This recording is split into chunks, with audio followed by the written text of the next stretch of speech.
My dear brothers and sisters in Christ Jesus, we have passed yet another year and stepped into this new year 2025. And when we look at the situation in Israel, we are reminded of what the Apostle Paul said in Romans chapter 13, verse 11.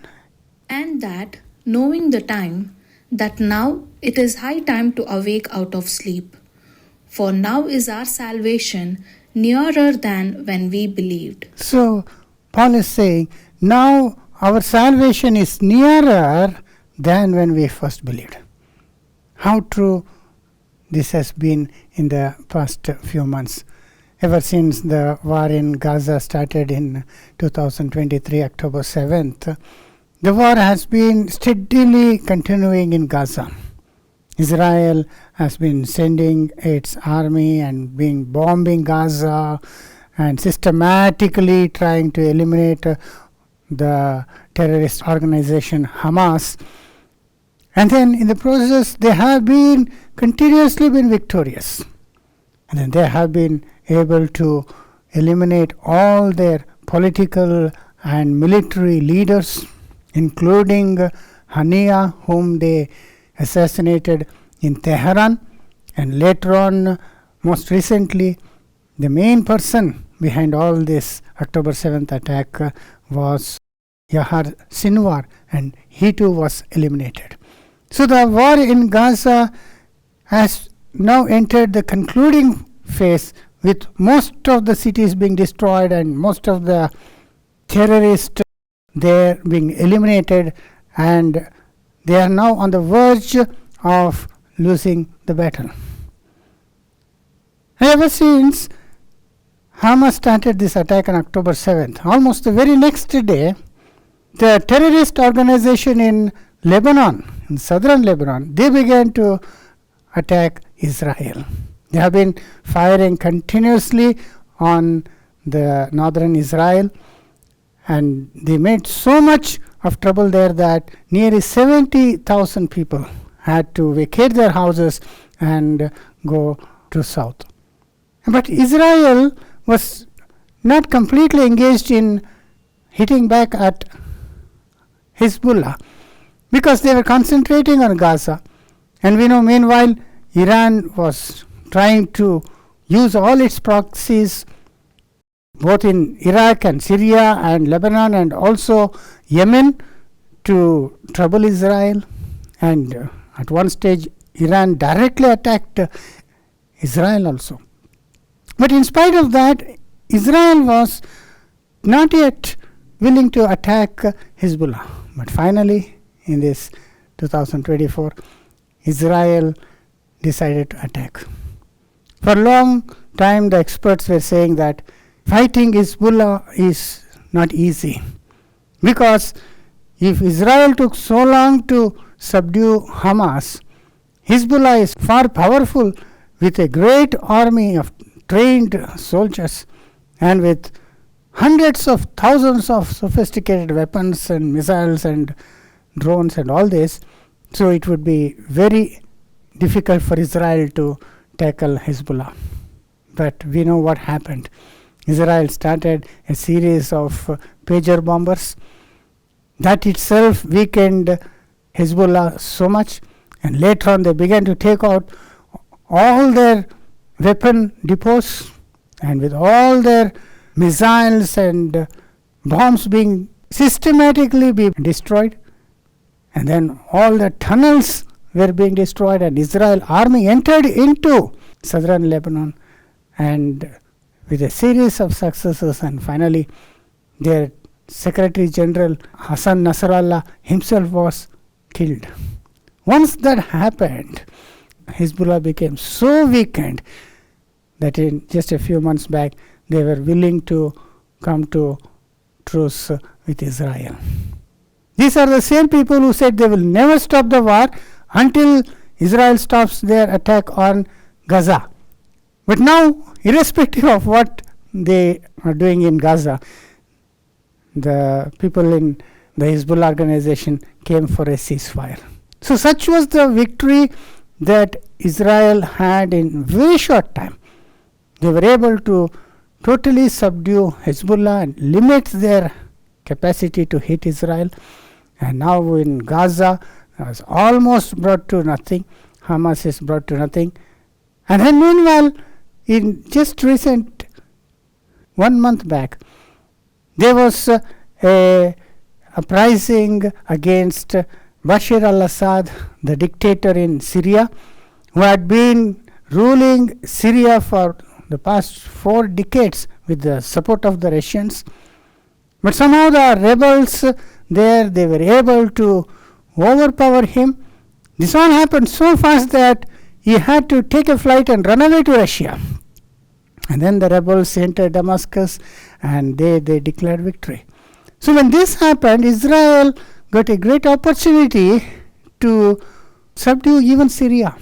Because even the rebels who came to power in place of Bashar al-Assad were against the people of Israel. Because the very day they took Damascus, they said our next target is Jerusalem. But since they were still in the process of establishing their presence there, Israel took advantage of the situation and they entered into Syria and they took control of the buffer zone in Golan Heights and they began to systematically destroy all the weapon storage of Syria. They had piled up so much bombs and chemical bombs and missiles and all this they had procured from Russia. Israel sent thousands of aircrafts continuously and bombed all of them, so much so that it will take a long time for Syria to be in a position to attack Israel. So Israel again gained a upper hand even in Syria. They not only won the victory in Gaza, and they were able to defeat Hezbollah in Lebanon. Now Syria is also largely condemned before them. And meanwhile, we know the Houthis began to fire directly at Israel, at Ben Gurion airport, at Tel Aviv, and then now Israel is in the process of hitting back the Houthis. And Prime Minister Netanyahu has said that what has happened to Gaza and Lebanon will happen to Yemen also. And that's what is now taking place. Israel is sending its powerful F-35s and bombing Yemen, the Houthis who are in Yemen, and their power structures and their production plants and their missiles, manufacturing factory, and all this is being systematically destroyed. And in just a matter of days, when President Trump comes to power, Israel will surely next turn against Iran and destroy Iran. So what is happening in this quick succession in these past few months really makes us wonder whether the old prophecy of Zechariah is already being fulfilled in front of our eyes. Brothers and sisters, we always used to read the prophecy of book of Zechariah in chapter 12 and chapter 14, and we always understood that when this begins to happen, we know that it is the last days. God has turned back to Israel, and that God is fighting against the enemies of Israel. But right now, if you look at the situation in Israel, everything that is written by prophet Zechariah is actually being fulfilled in front of our eyes. So we will just take a verse by verse study today in the book of Zechariah chapter 12 and also chapter 14, and you can see it for yourself how everything written there is being fulfilled, which makes us realize that we are really coming to the close of this age. In Zechariah chapter 12 verse 1 onwards. The burden of the word of the Lord for Israel, saith the Lord, which stretcheth forth the heavens and layeth the foundation of the earth. So these are the words of the creator of heaven and earth and the one who put the spirit within man.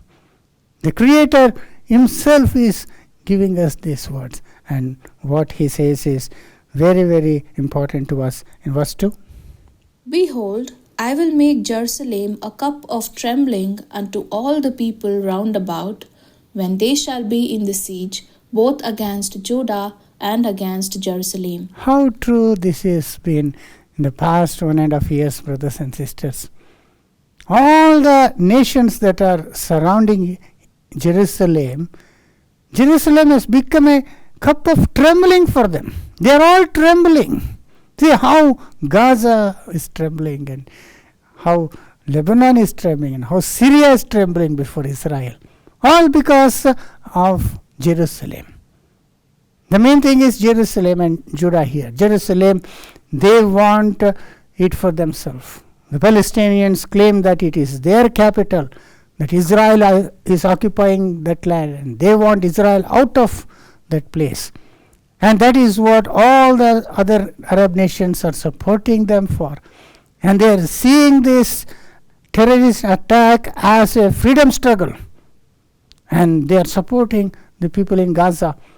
But what happens? Jerusalem has become a cup of trembling to all that are about how true it is.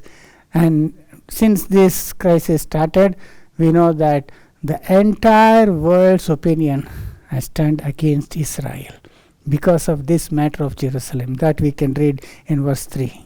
And in that day will I make Jerusalem a burdensome stone for all people. See, All that burden themselves with it shall be cut in pieces, though all the people of the earth be gathered together against it. you see, God is saying, though all the people of the world gather together against Jerusalem, I will make Jerusalem a burdensome stone.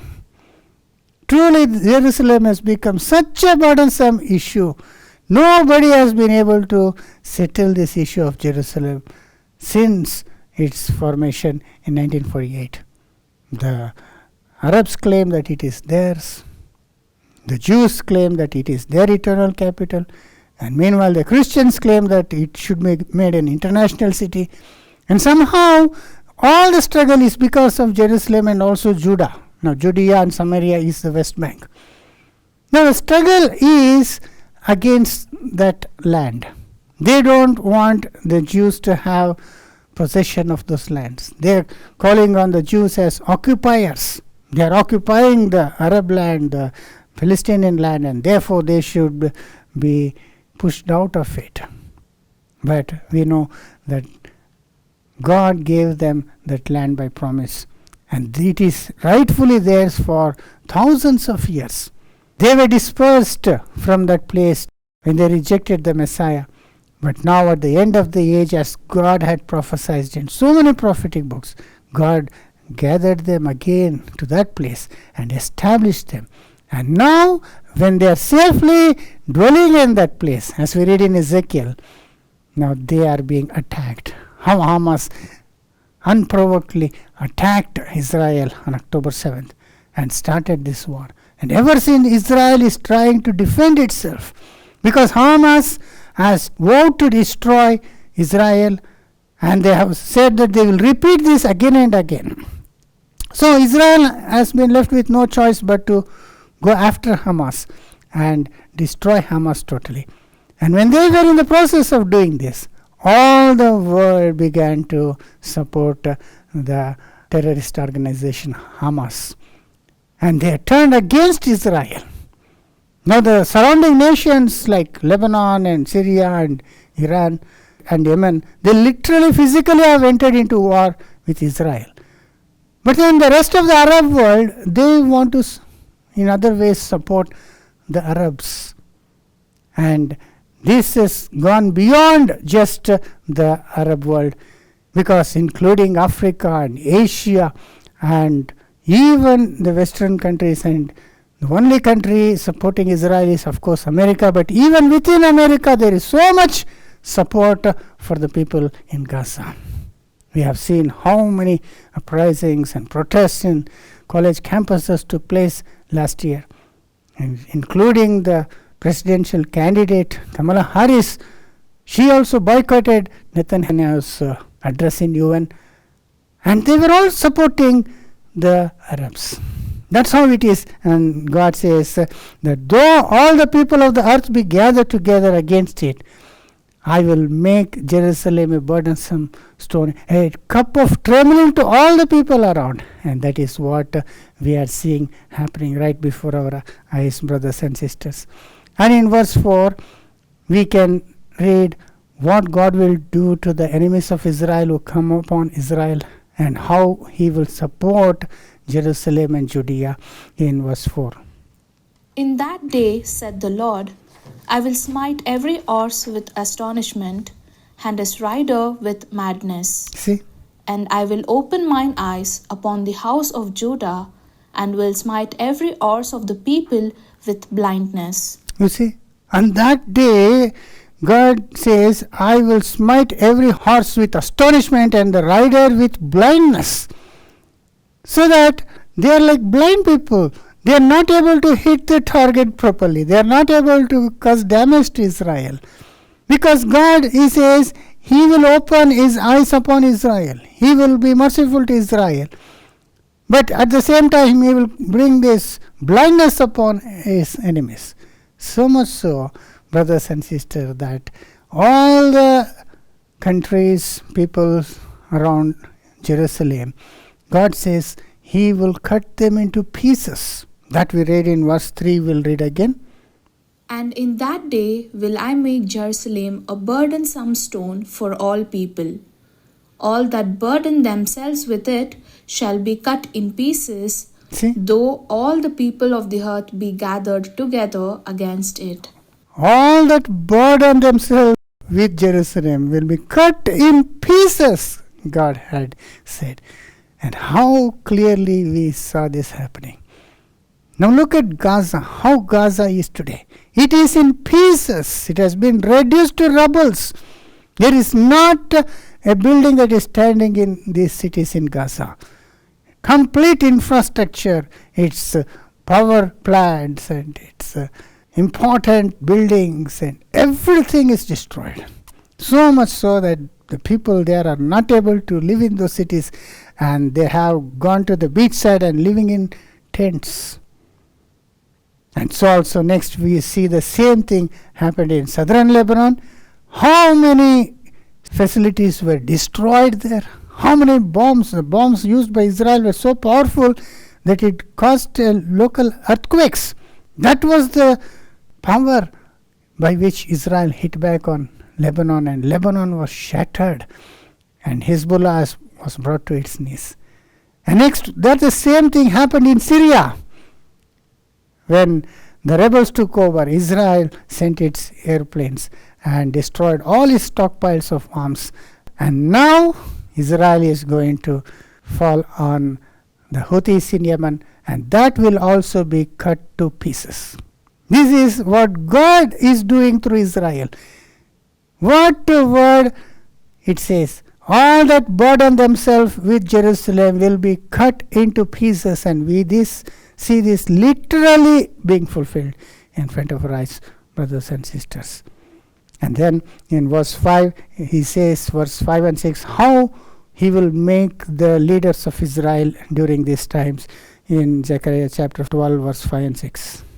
And the governors of Judah shall say in their heart, the inhabitants of Jerusalem shall be my strength in the Lord of hosts their God. You see, they're always trusting their God. And in recent times, Benjamin Netanyahu and various leaders have been mentioning God in their various struggle. He clearly refers to God and says, by the help of God, we are able to do this. By God's help, we will do this and that.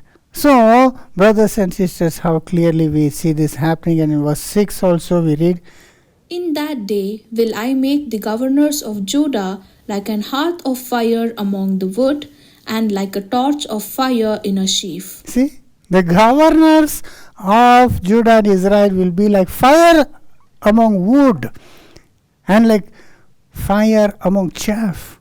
What will happen if you keep fire in among wood and chaff? It will burn up the whole thing, isn't it? And that is how powerful the leaders, the governors of Israel will become. They will become literally firebrands, he says. And in the next part of the same verse we read what they will do. And they shall devour all the people round about on the right hand and on the left. And Jerusalem shall be inhabited again in her own place, See? even in Jerusalem. They shall devour all the people round about, it seems, on the right and on the left. And that is what is happening. The governors of Israel, look at Benjamin Netanyahu, the prime minister. How strong he is, how determined he is, in spite of so much opposition from the whole world, which have passed resolution after resolution in United Nations condemning his attacks. And they have called for him to stop this war. But he was never influenced by any of these people. He continued this war. Because he knows that if he does not finish this war, they will again be in the same difficult situation. And therefore, he never stopped this war. Even in his own country, there were so many people calling for ceasefire to halt this war. They are more worried about the 200 hostages taken by Hamas than about the future of Israel itself. How important that Israel destroy the enemies of Israel who have sworn to destroy Israel, than just the safety of a few hostages. But still the people, they protest in Israel, they try to stop him, but nothing has been able to stop him. And even his governors, the defense ministers and all the military leaders, they are literally like fire among wood. They were literally unstoppable, brothers and sisters. And over this year, they have won so many victories. They were able to eliminate all the leaders of enemies, and now they stand at a great advantage. They are having the upper hand, so much so that their enemies are asking for ceasefire. So, very clearly, God Himself has given them such a strong mind to continue this fight. And also, here God mentions repeatedly about Jerusalem and also Judah, which means God is considering the whole of Israel as the land of His people. Not just Jerusalem, but also Judea and Samaria, including the West Bank. All this is what God had given them. And therefore, we see that God clearly distinguishes that it's not only Jerusalem God will protect, but also Judea. And also in verse 8, He says how He will make even the feeblest person in Jerusalem like David. In that day shall the Lord defend the inhabitants of Jerusalem, and he that is feeble among them at that day shall be as David. And the house of David shall be as God, as the angel of the Lord before them. You see, God says He will defend the people of Jerusalem and make the feeblest person like David, and the house of David as the angel of God. So, very clearly, what is written we are seeing today happening in Israel. Because Hamas thought that it had inflicted Israel the great wound, and they were rejoicing in that thing that they did when they killed 1,100 civilians and took 200 people hostages. But later on, we know, when Israel began to retaliate and take off Hamas, how many people they lost. According to their own statistics, more than 45,000 people have lost their life. Most of them who are supporters or directly terrorists themselves. And also 100,000 people who were maimed or handicapped in this war. Just look at the retribution that they had to face. And in turn, they were always fighting. Now, Israel is accused of genocide in this case. But genocide is a situation where harmless people, civilians, are attacked and indiscriminately killed. But this is not what is happening in Gaza. In Gaza, the Hamas terrorists have continually fighting Israel. It's an ongoing war there. It is not just the civilians whom Israel is attacking. Israel is attacking the terrorist soldiers of Hamas. But they hide themselves among the civilians. And when they are attacked, the civilians are like collateral damage. Israel, though, it takes the highest precaution before attacking. They ask the people to move away from the city so that they can go after these terrorists. And they have been doing this ever since. But in spite of all this, the Hamas organization, they hide in hospitals, in children's homes and residential areas and start firing rockets from there. So Israel has no other way but to fire back, and when that happens, some civilians are killed there. So actually, who is to be blamed for this? The people who gave support to this terrorist organization. Hamas are the children of the people of Gaza. You see women and children crying. Often we read so many women and children were killed and all that. But they were not innocent, isn't it? These women are the mothers of the terrorists in Gaza. They are the ones who gave birth to them and encouraged them and sent them to Israel. Now that they are at the receiving end, they are receiving the judgment for their own actions. But nobody is willing to see this, and in fact the whole world is turned against Israel. Nobody is talking about the hostages that they have taken, because if Hamas lay down their arms and released those hostages, the war would have been stopped long ago. But they are not willing to do that. They want to continue the fight. The people of the world don't realize this, and they are blindly supporting the people in Gaza. And that is what we read. It's happening, and when that happens, God himself will fight against all the nations which come against Israel, that we read in verse 9. And it shall come to pass in that day that I will seek to destroy all the nations that come against Jerusalem. You see, God is saying that he will destroy all the nations that come up against Jerusalem. Already Gaza is destroyed. Look at Gaza, how it is fallen in ruins. It is cut down into pieces. Look at southern Lebanon. Look at Syria. And next to you, look at what is going to happen in Yemen to the Houthis. And then you will see what Israel will do to Iran. Iran will also be destroyed. And every nation which come up against Israel will be destroyed.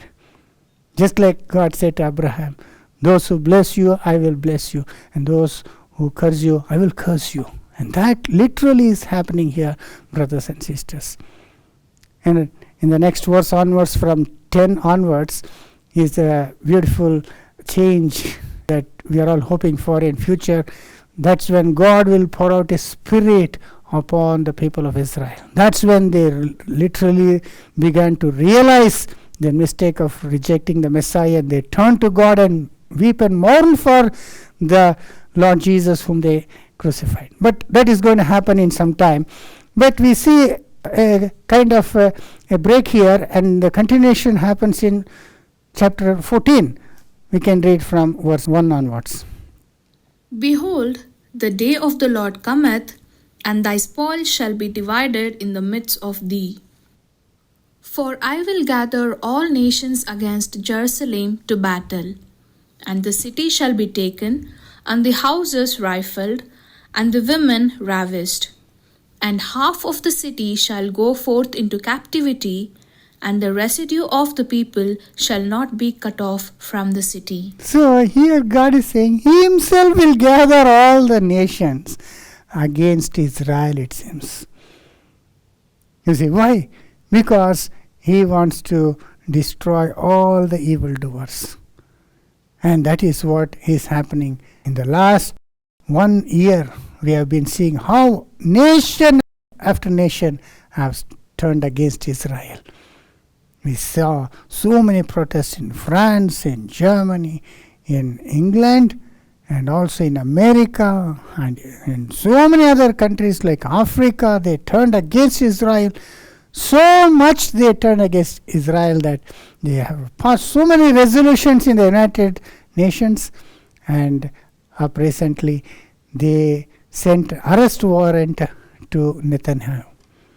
So much so that the Prime Minister of Israel himself is put under arrest warrant, so that any nation he travels to, he can be arrested.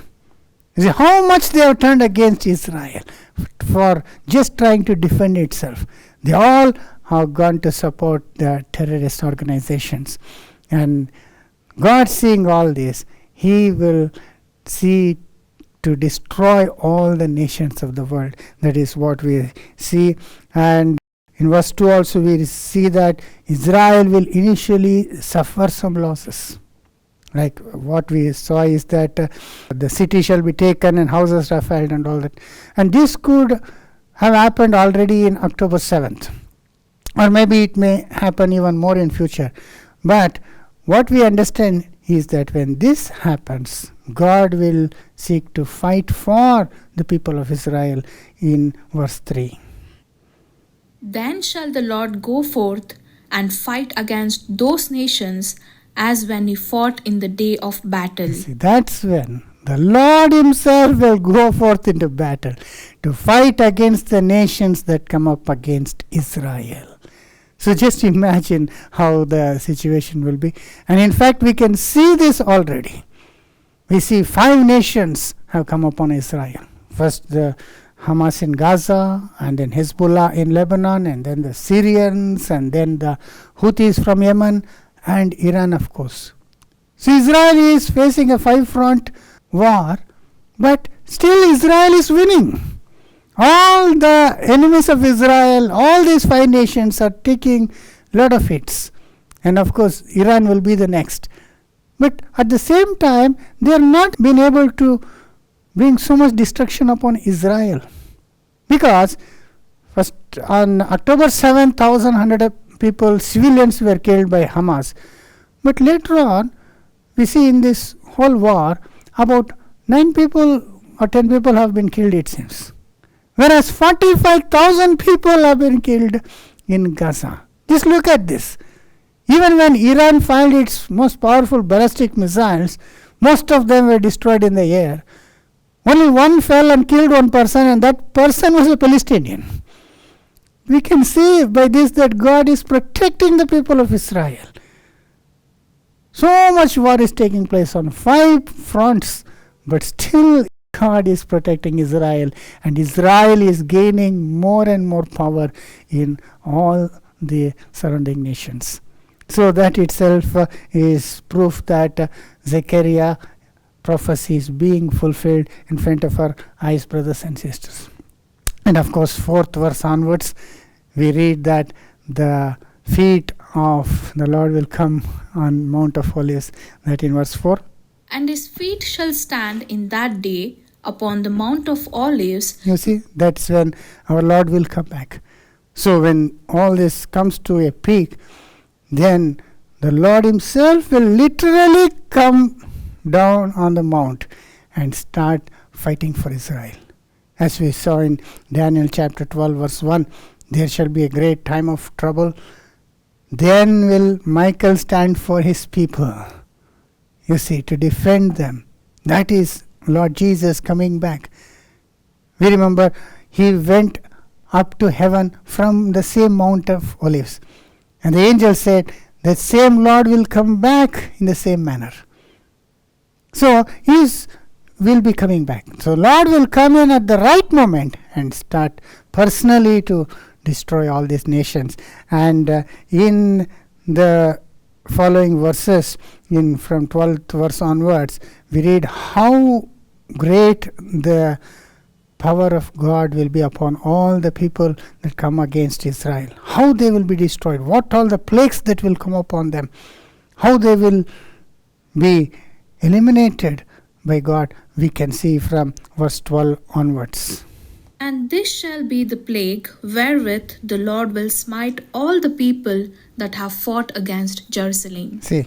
Their flesh shall consume away while they stand upon their feet, and their eyes shall consume away in their holes, and their tongue shall consume away in their mouth. You see, that's how they will be destroyed, it seems. As they stand, their eyes and their tongues and the flesh will be consumed away, means they will be vaporized, it seems.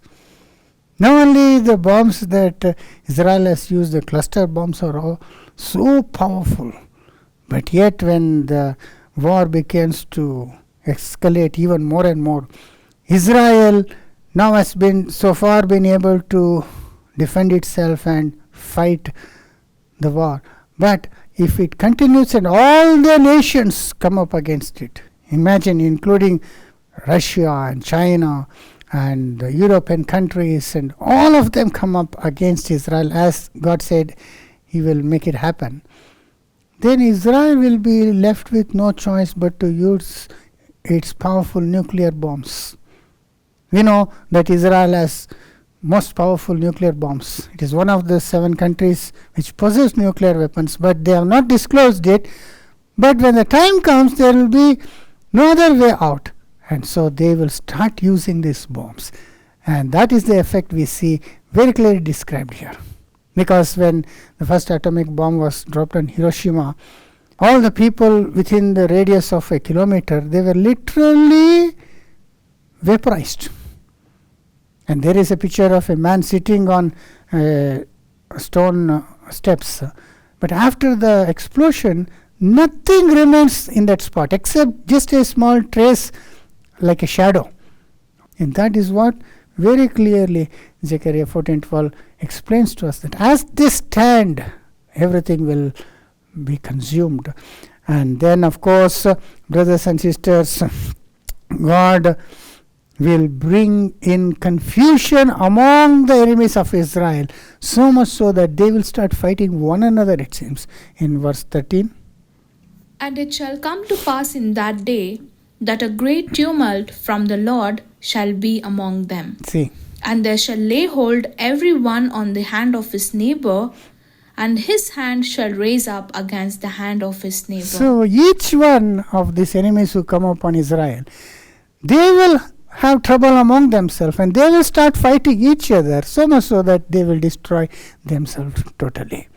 And that is how the whole world is going to be in war and is going to be in great Armageddon war. So the war that begins with Israel is going to extend to all the countries of the world, so much so that the whole world will be brought to destruction. So this will be the final war, and that will be the end of this world, as we also see in other prophecies in Peter, where it says all that is in the earth will be literally burned up. You see, so a great nuclear war is going to come upon the whole world, and later on, after the climax is over, then God will cause Israel to gain all the wealth of the surrounding countries, it seems. In fact, they will possess the land that was originally promised to them. Because now even the West Bank is not given to them. All this Judea, Samaria and all, it should have been given to them. But there, it was divided to Jordan. And later on Jordan forfeited it, and these Arabs, the people of Gaza, claim that it is theirs. But Israel has to expand its territories, so much so that the originally promised land all will come to its possession. That we see in chapter 14, verse 14. And Judah also shall fight at Jerusalem, and the wealth of all the heathen round about shall be gathered together, gold and silver and apparel in great abundance. You see there, he says, if you read further down, how God will bless Israel. So much so that all the remnants who survive this great Armageddon war, they will recognize that God is with Israel. And they will have to make peace with Israel. And only then they will have rains and they will have harvest, it seems. So much so that we read in the same chapter that God will exalt Israel and make all the nations to make peace with them. And by that time the Spirit of the Lord would have come upon them, and they would have realized their mistake of killing their Messiah, and they will turn to Jesus who comes to support them, and then they will all be saved. As we see in Romans chapter 11:27, all Israel will be saved, isn't it? So when Israel is first saved, and then that's where from there only the God's kingdom will be established. So brothers and sisters, right now we are seeing already the prophecy in Zechariah being fulfilled one after one, and only a matter of time before the rest of the prophecy will be fulfilled before us. So when we see all this, how clearly, as the apostle said, our salvation is now nearer than when we first believed. Just in this past few months, it has become very clear to us that we are very close to the end of the world. So now, next we have to ask, because we are in the last times, we are so close to our own salvation, how we must live in these last days. That we will see in our next part.